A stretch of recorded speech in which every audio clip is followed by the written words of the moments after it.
건강은 우리가 책임진다. 안녕하세요. 건강메아리의 박아름입니다. 이번 시간 이야기 나눠볼 주제 바로 전립선 질환입니다. 이 질환에 대해서 관심 있는 남성분들이라면 이번 시간 집중해 주시면 좋을 것 같습니다.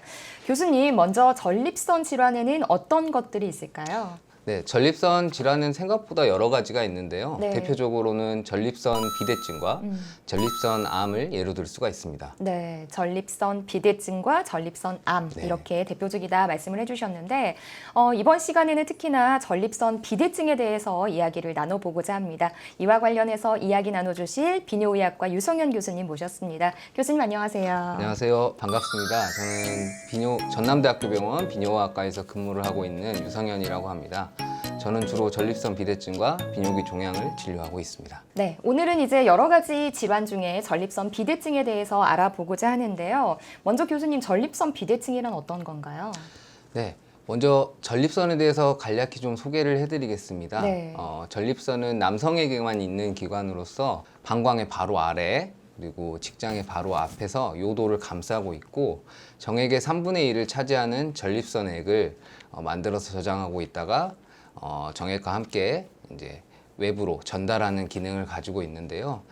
이로써 이제 남성의 대표적인 기관이라고, 남성성을 상징하는 기관이라고 할 수가 있습니다. 네. 그런데 이 전립선이 나이가 들어감에 따라서 남성 호르몬 때문에 이제 비대가 진행이 되는데 사춘기 때부터 이제 비대가 진행이 돼서 30세 전후에는 밤톨만한 크기까지 이제 커지게 되고 40세 이후부터는 본격적으로 비대가 시작이 돼서 50대에서는 50%, 60대에서는 60%, 80대 이상에서는 90%의 남성분들이 전립선 비대증으로 인한 증상을 호소하시게 됩니다. 그리고 전립선 비대증의 원인으로는 대표적으로 노화로 인한 전립선 비대와 그다음에 남성 호르몬의 작용이 대표적이지만 네. 그 밖에도 비만이나 대사성 질환, 그다음 유전적 요인, 그다음에 식생활의 서구화 등을 들 수가 있습니다. 네, 그러면 어떤 증상들이 있으면 이게 전립선 비대증인가라고 생각해 볼 수가 있을까요? 전립선 비대증의 증상은 대표적으로 세 가지로 들 수가 있습니다. 네. 일단 저장 증상, 그다음에 배뇨 증상, 배뇨 후 증상입니다. 이것이 초기에는 아주 경한 정도이지만 전립선 비대증이 진행을 하면서 네. 더 심해져서 일상생활에 이제 지장을 초래하게 되는데요. 뭐 실제로 한 설문조사에서는 약 전립선 비대증 환자의 50% 정도가 네. 일상생활에서 수분을 섭취를 제한을 한다든지 아니면 뭐 수면 장애를 경험한다든지 그리고 화장실이 없는 대중교통이나 공공장소에서 불안감을 호소하신다고도 발표를 하기도 네. 했습니다. 네. 그리고 이 전립선 비대증이 더 심해지게 되면 네. 아까는 밤톨 크기라고 말씀을 드렸었는데 달걀이나 사과 크기까지도 커지기도 하는데요. 네. 그렇게 되면은 이제 만성적으로 방광 출구 폐색을 일으켜서 방광이 과팽창되는 사례가 빈번하게 벌어지게 되면 네. 이제 방광 기능이 떨어지고 그다음에 방광 결석이나 개실이 발생하기도 하고 반복적으로 요로 감염이 발생하기도 하고 네. 신장 기능까지 장애를 초래할 수가 있겠습니다. 네. 이런 증상들이 있으면 이제 전립선 비대증을 좀 의심해 볼 만할 텐데, 그럼 이 전립선 비대증은 어떻게 진단이 내려지나요? 일단 본인의 주관적인 증상을 객관적으로 점수화할 수 있습니다. 네. 국제 전립선 증상 점수표라는 아주 좋은 설문지가 있는데요. 네. 이는 스스로 본인의 상태를 체크해 볼 수 있는 설문지로서 저장 증상 세 문항과 배뇨 증상 네 문항으로 나누어져 있습니다. 네네. 네, 구체적으로는 뭐 본인이 소변을 보고 나서도 시원하지 않다고 느끼는 경우가 있는지, 소변이 약하게 나오는지, 소변 볼 때 힘을 줘야 하는지, 네. 그다음에 소변을 참을 수가 없는지, 하룻밤에 화장실을 소변 때문에 몇 번이나 가는지로 이루어져 있고 각 문항마다 점수를 매겨서 합산을 해서 이제 네. 평가를 하게 되는데요. 8점 이내에는 경증, 그다음에 8점에서 19점은 이제 중증, 그리고 20점 이상은 심한 증상으로 분류를 할 수가 있겠습니다. 그 밖에도 경직장 수지 검사와 소변 검사, 네. 전립선 특이항원 검사 등이 전립선 비대증의 진단과 추적 관찰에 사용이 되고 있고요. 치료를 함에도 호전이 되지 않거나 증상이 심한 경우에는 요도 방광 내시경이나 요역동학 검사 등을 추가로 시행해 볼 수 있습니다. 네. 이렇게 진단을 했다면 이제 또 치료를 해야 하잖아요. 치료는 어떻게 이루어지나요? 치료 방법은 크게 세 가지입니다. 대기관찰요법, 약물요법, 수술적 치료입니다. 네. 대기관찰요법은 증상이 경미하거나 환자분이 이제 치료의 필요성을 크게 느끼지 못하고 치료에 대한 부작용이나 불편을 걱정하셨을 때 적용해 볼 수 있는 네네. 방법입니다. 이는 저녁 식사 후에 수분 섭취를 제한하거나 카페인이나 알코올 섭취를 제한하고 시간에 맞추어 배뇨하는 등의 이제 생활 습관 개선을 하면서 3개월에서 6개월 정도 일정 기간 동안 경과를 관찰하는 방법인데요.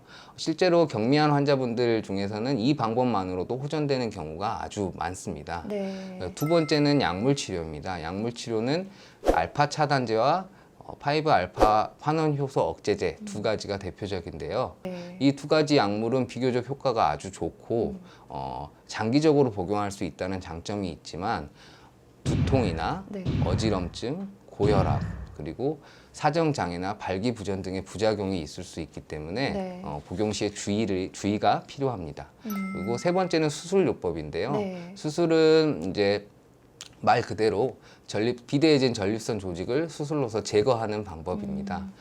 방법은 이제 예전부터 널리 사용돼 왔던 내시경으로 루프를 이용한 경요도적 내시경하 전립선 절제술과 최근엔 레이저가 많이 발달을 해서 네. 홀뮴 레이저를 이용한 전립선 절제술이 대표적입니다.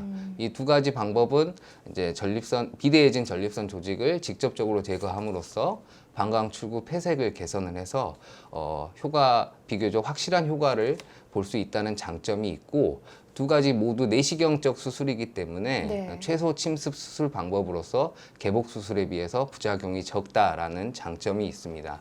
하지만 두 수술 모두 다 결국엔 수술이기 때문에 이제 수술 합병증인 출혈이 있다거나 통증, 염증이 발생할 수 있고 네. 전립선 조직을 제거를 하기 때문에 사정 장애가 생길 수가 있고 수술 중 요도 괄약근 손상으로 인한 요실금이 발생을 할 수 있기 때문에 수술적 요법을 시행할 때는 신중한 결정이 필요하겠습니다. 네.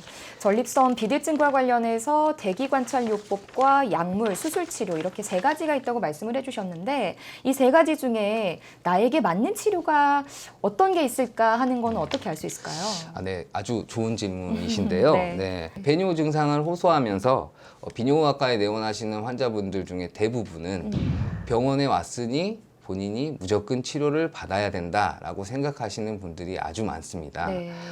근데 앞에서도 말씀드렸듯이 대기관찰요법이라는 훌륭한 방법이 있기 때문에 무조건적인 약물 치료는 적절하지 않습니다. 네. 치료 방법을 결정할 때는 본인의 증상 점수, 본인의 삶의 질, 혈뇨, 그다음에 방광 결석, 신장 기능 장애 등의 전립선 비대증으로나 합병증이 있는지 네. 여부로 이제 치료 방법을 결정을 하게 됩니다. 그래서 본인의 전립선 용적이 평균 혹은 평균 이하이면서 네. 증상이 경증에 해당된다면 대기관찰요법을 우선 생각해 볼 수 있고요. 증상이 중증도 이상에 해당한다면 우선적으로 약물 치료를 고려할 수 있겠습니다. 하지만 장기간의 약물 치료에도 증상이 호전되지 않거나 앞에서 말씀드렸듯이 전립선 비대증으로 인한 합병증이 발생하는 경우에는 더 진행하기 전에 수술적인 치료가 필요합니다. 네, 교수님 그럼 마지막으로 이 전립선 비대증을 예방할 수 있는 방법에 대해서 설명을 해주시죠. 네. 전립선 비대증 예방 방법은 여러 가지가 있습니다. 네. 먼저 규칙적인 생활과 운동으로 적절한 체중을 유지하는 것이 필수적이고요. 네. 또 생활 중에 너무 오래 있는 건 피해야 되고 너무 오래 소변을 참는 것도 피해야 합니다. 네. 또 식이 습관으로는 과도한 육류 위주의 섭취는 제한하셔야 되고 그다음에 과도한 알코올이나 카페인 섭취도 네. 지양을 해야 합니다. 네, 네. 급격하게 낮은 기온에 노출이 된다든지 과음을 한다든지 피로가 쌓인다든지 네. 아니면 콧물 감기약을 과도하게 복용하는 경우에는 전립선 비대증 증상이 급격하게 악화가 돼서 급성 요폐를 일으킬 수가 있기 때문에 네. 주의를 해야 되겠고요. 마지막으로 본인이 배뇨에 별로 불편감을 느끼지 못한다더라도 전립선 비대증이 매우 심해져 있을 수가 있고 네. 이런 경우에는 약물 치료만으로 전립선 비대증을 치료하는 것은 굉장히 어려울 수 있기 때문에 네. 적절한 시기에 전립선 검진을 받는 것이 필수적입니다. 네, 그래서 요약하자면 전립선 비대증으로 수술적 치료를 시행받은 가족력이 있거나 네. 본인이 증상 점수표에서 중증도 이상의 증상에 해당될 경우에는 행복한 노년 생활을 위해 가까운 비뇨기과를 꼭 방문하시는 것을 권유드립니다. 네, 이번 시간 함께 하시면서 나도 이런 증상이 있었는데 하시는 분들은 바로 병원에 가셔서 전문의와 함께 상담 받아보시면 좋을 것 같습니다.